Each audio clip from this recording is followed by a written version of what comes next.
안녕하세요. 이번 시간에는 자기의식과 외모에 대한 내용을 알아보도록 하겠습니다. 자, 이 외모에는 여러 가지를 포함하고 있지만 우리 전체적인 외모 프로포션에서 가장 많은 부분을 차지하는 바디 프로포션, 이 바디에 입는 옷, 의복에 대한 얘기를 해보려고 합니다.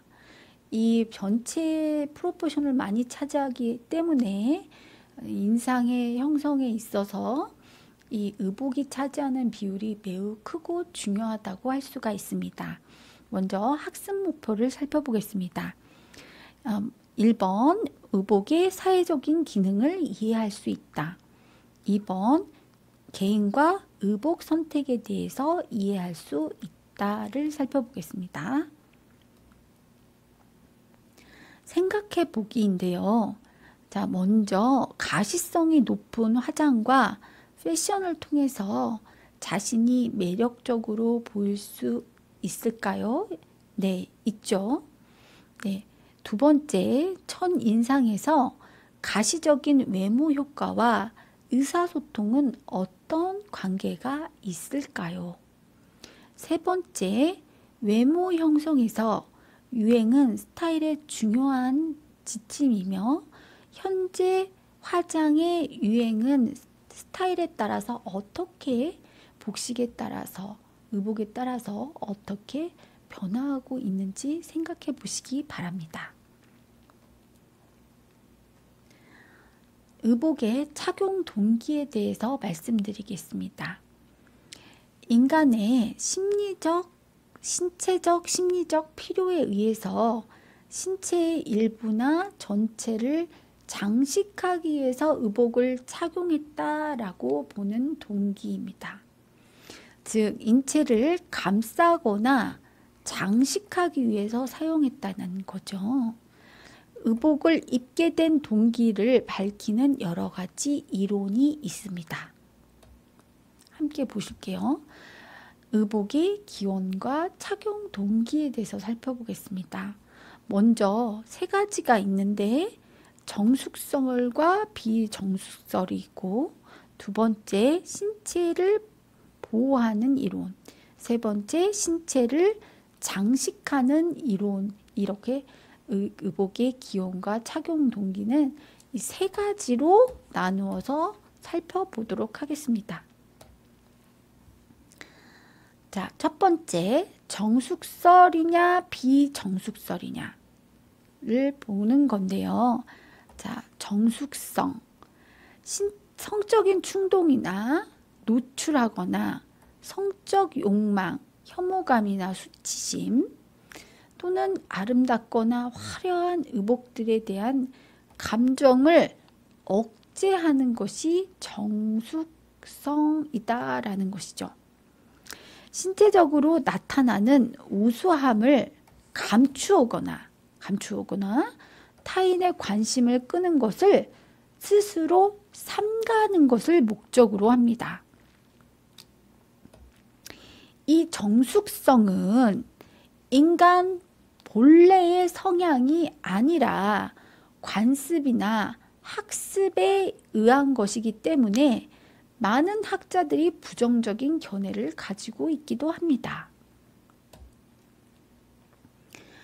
인체의 사례로 인체의 특정 부위를 감추는데 이거는 문화권마다 다르는데요. 이 남태평양에 얍이라는 섬이 있습니다. 얍이라는 섬에 여기 사는 여성들은 유방을 노출시키면서 종아리의 노출을 굉장히 수치스럽게 여긴다고 합니다. 우리의 문화권과는 아주 다른 문화를 보여주고 있습니다. 또 신체 특정 부위를 감추는데 문화권에 따라 또 다른 예는 아마존 밀립에 사는 수야족입니다. 수야족. 이 수야족은 귓볼에 원주 모양의 목재 플러그를 걸기도 하고, 이 귓볼이 아주 어마무시한 걸 걸었죠. 아랫입술에는 원반을 지금 끼웠습니다. 아랫입술에 이렇게 해가지고 밥을 어떻게 먹는지 모르겠지만, 그리고 벗은 느낌에는 수치심을 느끼지 않습니다. 지금 가슴은 거의 장식을 목걸이를 했을 뿐이지 가슴은 굉장히 노출시키고 있죠. 외부인이 있을 때 입술에 원반을 끼우지 않은 모습을 보았을 때 당황을 한다고 합니다. 우리와 문화권이 정말 다른 걸 알 수가 있죠. 음식을 먹을 때는 원반을 뺐다가 음식을 다 먹고 나면 원반을 다시 끼운다고 합니다. 장식에 굉장히 변형된 모습을 볼 수가 있습니다. 이 정숙성의 기준이 문화권에 따라 다른데요. 예를 들어서 과거에 헨리 8세의 팔 윗부분과 어깨 노출에 대한 수치심이 있었습니다. 또는 18세기 스페인 필립 5세는 발 노출에 대해서 수치심을 가지고 있었다고 하네요.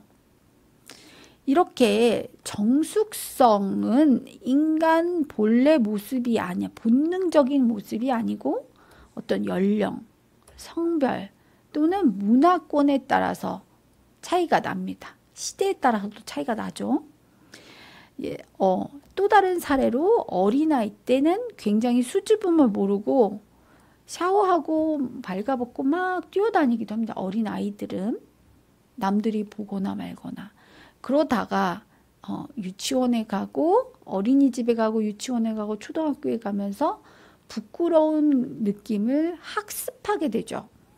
이 학습을 통해서 성장하면서 정숙성이 성립이 되는 것이지요. 자, 정숙성의 반대인 비정숙성입니다. 이 비정숙성은 신체의 관심을 끌 목적으로 사용을 합니다. 그래서 과시야, 매력을 과시하는 거죠. 종족의 유지와 번영을 위한 본능적인 욕구에서 출발했다고요.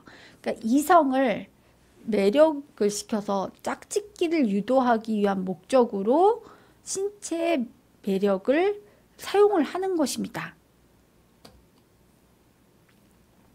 모든 동물은 DNA가 짝짓기를 함으로 인해서 종족을 퍼뜨리는 데 DNA가 저장이 되어 있기 때문에 이 비정숙성에 대한 논리는 의심할 여지가 없는 거지요. 자, 두 번째로 신체 보호 이론입니다. 신체적인 보호를 한다는 이론인데요. 특히 자연환경, 기후나 자외선, 벌레 등에서 보호하는 것을 알 수 있습니다. 이거는 이집트 시대에 나일강 유역에 뜨거운 아열대성 기후, 자, 자외선 있었고 벌레들이 있었고 그 다음에 뜨거운 환경, 습한 환경으로부터 보호를 하기 위해서 아이 메이크업이 발달을 했죠. 아이 메이크업. 네, 지난 시간에도 얘기했던 것처럼 고대 역사에서 배웠죠. 아이 메이크업. 눈을 진하게 화장을 하면 자외선을 차단할 수 있다고 합니다. 눈을 진하게 화장을 하는 경우.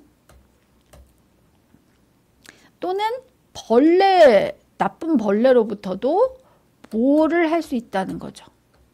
그래서 이거는 신체 보호, 이집트 시대의 눈화장은 신체를 보호하기 위한 신체 보호 이론의 사례로 적합합니다.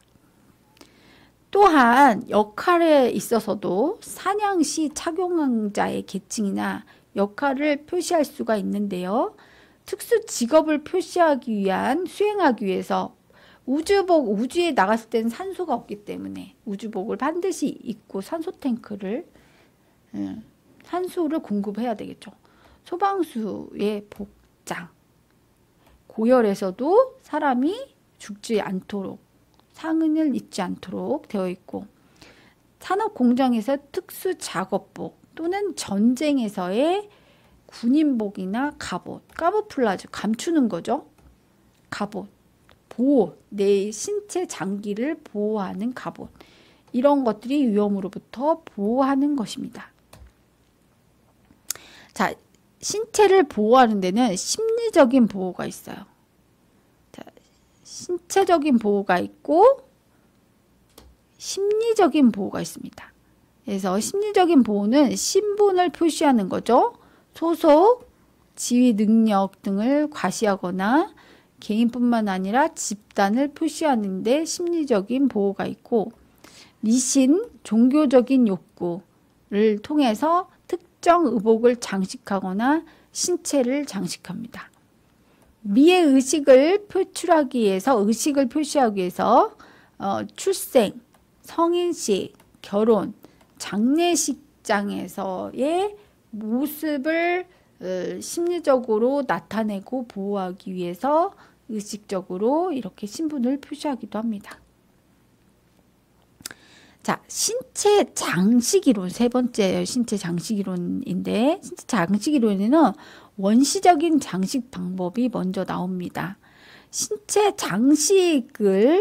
장식하는 것으로 채색, 문신 새기기, 피부에 상처 내기 또는 신체 일부를 파손시키거나 형태를 바꾸기, 이런 거는 아프리카의 원주민들에서 쉽게 볼 수 있습니다. 신체를 변형시키거나 파손 방법에는 귓볼 넓히기, 목 늘리기. 자, 이 목 늘리는 특별한 아프리카에 있는 어떤 족이 이렇게 목을 늘리는데, 이게 크리스찬 디올의 향수병입니다. 크리스찬 디올. 네, 향수인데, 아프리카에 있는 이 조개의 모습, 목걸이를 보고 이 향수병을 디자인했다고 합니다. 대부분 향수는 여성의 몸을 형상화해서 많이 만들죠. 그다음에 코걸이, 입술고리, 중국의 전족 또는 현대의 성형수술, 화장, 머리 염색, 이런 것들이 포함된다고 합니다.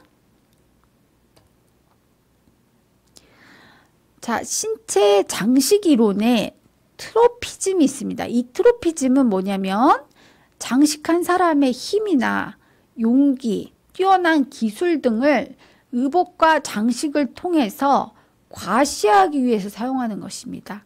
사냥꾼은 부족에게 자신의 우월한 힘을 과시하기 위해서 자기의 희생물을 죽여 가죽, 뿔, 이빨, 발톱을 착용하고, 이제 현대에는 전쟁 메달이라든지 공로 훈장 등을 이렇게 착용을 해서 보여주게 되고, 1960년대나 70년대는 자동차 범퍼나 뒤쪽 창문에 스티커를 붙여서 또는 선전용 티셔츠를 입거나 메시지 티셔츠, 붉은 악마를 응원할 때, 월드컵 때 붉은 악마 티셔츠를 입었던 기억이 있는데요. 이런 것들은 트로피즘의 상징입니다. 자, 테러리즘인데요. 테러리즘은 적에게 공포를 느끼게 해서 달아나게 하거나 경고하게 하는 것입니다. 즉 상대방에게 위압감을 주는 것인데, 미개 종족이 전쟁에 나갈 때 몸에 채색을 하고 나가는 워 페인팅, 막 얼굴에 이렇게 막 페인팅을 하잖아요. 월드컵 때도 뭐 페인팅을 하는데, 이상한 마스크를 착용하는 거, 이런 것들은 다 상대방을 무섭게 보이게 하게끔 해서 공포에 또는 복종을 하게 만드는 것이죠. 자, 네 번째 토테미즘인데, 이 토테미즘은 가족, 종족을 상징으로 숭배하는 자연물이나 악력을 쫓거나 행운을 부르는 부족 등을 장식을 해서 어떤 그 미신적인 행동을 나타냅니다. 부적, 동물의 뼈, 이빨, 가죽 이런 것들을 착용해서 자신의 용맹성과 힘의 우월성을 나타내는 것이지요. 자, 두 번째, 의복의 사회적인 기능에 대해서 설명드리도록 하겠습니다. 의복의 사회적인 기능에는 개성을 나타내는 기능, 그 다음에 첫인상을 형성하는 기능, 초두 효과죠. 그 다음에 세 번째, 역할과 직업을 나타내는 기능, 신체의 안전함을 도모하는 기능 네 가지를 가지고 있습니다. 자, 개성을 나타내는 기능인데요. 성격과 의복과의 상관관계를 보면 장식성을 중요시하는 집단의 성격 특성을 보면 양심적이고 관례적이고 동정심이 많고 감성적, 비이성적, 사회성이 강하다고 합니다. 또는 편안함을 중요시하는 집단의 성격 특성을 보면 자제력이 있고 사교적이며 권위에 복종하는 경향이 있다고 합니다. 성격과 의복의 상관관계에서 의복에 흥미가 많은 집단의 성격 특성을 보면 관례적이고 양심적이고 생각이 진부하거나 자존심이 강하고 고집이 세고 의심이 많으며 정서적으로 불안정한 것을 볼 수가 있고, 동조성을 중요시하는 집단의 특성을 보면 양심적, 윤리적, 사교적, 전통지향적, 복종을 잘하는 성격을 가지고 있습니다. 경제성을 강조하는 집단의 성격 특성을 보면 양심적이고 효율성을 중시하고 지성적이며 꼼꼼하고 주의 깊고 책임감이 강한 것을 알 수가 있습니다. 성격과 색상, 옷감, 선호 간의 관련성을 살펴보겠습니다. 자, 난색을 좋아하는, 빨간색을 좋아하는 사람은 결단력이 있고 실천적이며 실행을 앞세운다고 하고요. 한색 중에서도 파란색을 좋아하는 사람은 이론적, 사색적, 사례 깊음을 성격을 나타낸다고 합니다. 또 초록색을 좋아하는 사람은 가장 이론적이고 객관적이고 사려가 깊다고 합니다. 명도가 밝은 색을 좋아하는 사람은 결단적, 실천적, 행동적이고, 어두운 색을 좋아하는 사람은 내성적, 이론적, 사려가 깊다고 합니다. 옷감의 질감이나 무늬에서 볼 수 있는 것은 재질이 거친 것을 좋아하는 사람은 남성적, 부드러운 것을 좋아하는 사람은 여성적, 무늬가 없는 단색을 좋아하는 사람은 남성적, 꽃무늬 등 무늬가 있는 것을 좋아하는 사람은 여성적이라고 합니다. 초두 효과인 첫인상을 형성할 때, 그 첫인상이 매우 중요할 때가 면접, 미팅, 맞선, 이런 고도의 경쟁적인 상황이나 경쟁 사회일수록 초두 효과인 이 첫인상이 좋아야 승리를 할 수 있는 유리한 조건을 가질 수가 있습니다.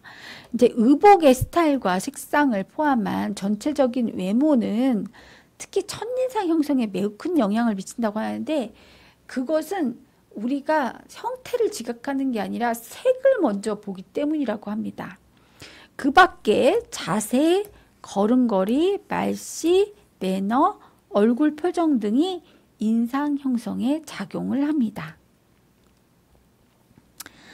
그리고 의상의 색상은 대인지각에서 가장 먼저 강하게 인지되면서 잔상으로 오래 남는 특성이 있기 때문에 인상 형성에 중요한 작용을 합니다. 착용자의 의복색은 그 사람의 감정, 취향을 나타내기 때문이죠. 의복색과 감정 상태와의 관계를 알아보기 위한 와스너의 조사를 봤더니 빨강색은 흥분, 파랑색은 안정과 침착, 검은색은 강함, 낙담, 노란색은 명람, 자주색은 위험과 관련이 있는 것으로 나타났습니다. 역할과 직업을 나타내기도 하는데요. 역할에 적합한 의복을 입으면 의복을 통해서 신분을 파악할 수가 있겠고, 의복이 신분과 계급을 직접 표시하는 예는 교복, 제복 또는 경찰관, 군인복, 승무원, 기능인들의 작업복, 위생복, 의사, 간호사의 가운 등이 있습니다. 신체 안전을 도모하는 원시 시대에 더운 지역에 통풍이 잘 되고 몸에 그늘을 만들어주는 개방 형태의 의복이 있고, 사냥을 할 때 장애인로부터 몸을 보호하는 형태인 요의 형태의 의복이 있고요. 추운 지역은 털가죽 옷을 사용해서 신체 안전을 보호하고 지켜주기 위함입니다. 산업사회, 정보화 사회는 첨단 산업에 종사하는 사람들의 안전과 건강을 지킬 수 있는 새로운 보호복이 필요성이 대두되고 있죠. 그래서 고열, 방사능, 전기 충격 이런 것들을 차단하는 소재로 된 작업복을 착용해야 합니다. 그 밖에 신체 안전을 위한 장비에는 우주비행 시에 있는 우주복, 경찰관의 방탄조끼, 생명을 지킬 수 있죠. 소방관의 소방복, 물속에서 입는 잠수복들이 있다고 하겠습니다. 세 번째로 개인과 의복의 선택에 대해서 말씀드리겠습니다. 개인과 의복의 선택에는 먼저 세 가지가 있는데, 의복과 자아, 의복의 상징적인 의미, 세 번째 의복 가치관과 의복이 있습니다. 의복과 자아의 관계를 살펴보면 매슬로우의 5단계 욕구를 보시면 지금 알겠지만, 인간의 아름다움에 대한 욕구는 아주 이게 마슬로우가 기본적인 욕구를 만들어 놨거든요. 인간 최고의 욕구는 자아실현의 욕구인데, 이 아름다움의 욕구가 자아실현의 욕구라는 것이지요. 제임스는 의복은 자기 자신이다 라고 말을 하고 있고, 현대에서의 바디 컨셔스, 몸 자체, 바디 컨셔스는 바디가 의상의 표면을 나타내서 몸이 곧 계급이다. 아주 막 몸이 쫙 달라붙는 복장이 많이 나오고 있기 때문에 이런 바디에 집중할 수 있는 의상이 많이 표현이 되고 있죠. 그래서 패션 테라피란 용어도 있는데요. 이 패션 테라피라는 거는 뭐냐면 자아를 상실한 정신질환자들의 치료를 돕는 방법으로 패션으로 인해서 뭔가 기운이 나고 행동을 하게 만들고 동기유발을 하고 적극적으로 기분을 좋게 만드는 것입니다. 자, 의복의 상징적인 의미 두 번째를 보시면, 의복의 시각적인 이미지라는 표현 수단을 가지고 있기 때문에 개인의 성격, 역할, 태도, 분위기 등을 전달하는 외모에서 변형된 자아, 물리적 신체 확장 또는 인격의 확산으로 의복을 담을 수가 있습니다. 그래서 의복을 잘 입는 거는 주변 사람들에게 무언의 영향력을 미치고 착용자의 내면에 안정감을 준다는 거죠. 그래서 남들에게 내가 안정감이 있게 잘 보이는 거나 하고 편안함을 느낄 수가 있습니다. 그래서 의복의 상징적인 의미를 통해서 얻을 수 있는 장점은 이 세 가지가 있을 수가 있는데, 실패의 모습을 감추고 사회적인 신분을 높여줄 수가 있습니다. 좋은 옷을 입음으로 인해서 나는 신분이 높은 사람이야 라고 할 수가 있고, 성공의 가능성을 나타낼 수가 있고, 또 이미 성취한 성공을 남에게 과시할 수도 있습니다. 좋은 인상, 그렇다면 좋은 인상을 주기 위해서 고려할 점은 무엇일까요? 착용자와 의복과의 조화인데, 여기에 체형과 피부색과 화장과 헤어스타일이 다 들어갈 수 있다고 하겠죠. 화장, 헤어 스타일이 이게 조화가 이루어져야 됩니다. 조화. 또한 당시의 상황인 타임, place, occasion이라고 하는 TPO의 목적과 의복이 일치해야 되겠죠. 그리고 연령에 적절한 의복을 입어야 되고 신체를 결점이나 신체 장애를 교환할 수 있는 복식을 입어야 좋은 인상을 줄 수가 있겠습니다. 자, 가치관과 의복을 살펴보면 마지막으로 가치관과 의복의 관계를 보면 경제적 가치관이 높은 의복 행동을 보면 의복의 관리성을 중요시하는 걸로 나타나고 탐미적인 가치관이 높은 의복 행동은 의복의 실험성을 중요시합니다. 정치적인 가치관이 높은 의복 행동은 의복을 사회적인 계층의 상징으로 보고요. 심미적인 가치관이 높은 의복 행동은 의복의 외양을 중요시하고요.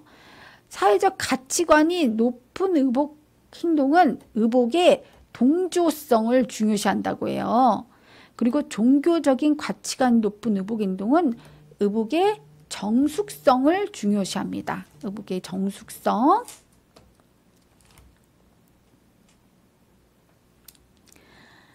자, 가치관에 따른 의복 관심 측면을 보시면 하프만의 가치 유형에 따라서 볼 수가 있는데요. 이론적인 형은 품질 표시 섬유의 성분 관리 방법을 중요시한다고 해요. 그래서 장신구나 모피는 모조가 아닌 진품을 선호하는 경향이 있고요. 경제적인 형은 의복의 편안함, 유지 관리를 중요시합니다. 비교 구매를 하거나 최소의 비용으로 최대의 선택을 하려고 하는 것이죠. 미적인 거를 강조하는 형은 의복의 디자인, 재질, 색상이 매력적인지 몸에 잘 맞는가를 중요시하고 개성을 중요시하면서 유니폼을 싫어합니다. 이러신 분들은. 사회적인 형은 다른 사람의 마음이 불편해하는 것을 좋아하지 않아서 불편해하지 않은 적합한 옷을 입으려고 합니다. 그래서 다른 사람들의 옷보다 더 좋은 것을 입지 않는다고 해요. 이런 성격 유형은. 정치적인 형은 자신의 우월성을 나타내는 옷을 입으려고 하기 때문에 다른 사람들에게 좋은 인상을 심어줄 수 있는 옷, 그래서 출신 학교의 졸업반지나 버클을 매우 선호한다고 합니다. 종교적인 형은 우아하지 않고 단순한 거를 좋아하고요. 절제된 유니폼을 선호하게 됩니다. 자, 마지막으로 평가하기인데요. 먼저 의복의 기원과 착용 동기 세 가지는 무엇인가요? 정숙성, 비정숙성이고, 두 번째는 신체 보호설, 세 번째는 신체 장식설이라고 할 수가 있겠습니다. 두 번째 문제, 의복의 착용 동기 중 인간이 원래 가진 성향은 아니고 관심이나 학습에 의해서 이루어진 것은 무엇이라고 하셨죠? 네, 정숙성이라고 했죠. 학습 정리를 하겠습니다. 의복의 기원과 착용 동기에는 정숙성과 비정숙설, 신체 보호 이론, 신체 장식 이론이 있고요. 이 정숙설의 기준은 문화권마다 다르며 의복의 사회적 기능은 네 가지가 있는데 개성을 나타내고 첫인상을 형성하고 역할과 직업을 나타내며 신체의 안전을 도모하게 됩니다. 고도의 경쟁사일수록 첫인상 초두 효과가 좋아야 유리한 장점이 있고요. 의복 스타일을 포함한 외모는 첫인상 형성에 매우 큰 영향을 미치는 걸로 나타납니다. 의복을 잘 입는 것은 주변 사람들에게 무언의 영향력을 미치고 착용자 내면에 안정감을 주는 상징적인 의미가 있다고 하겠습니다. 다음 3차 시에는 화장품의 비밀, 화장에 관련된 화장품의 비밀에 대한 내용으로 이어지겠습니다. 감사합니다. 수고하셨습니다.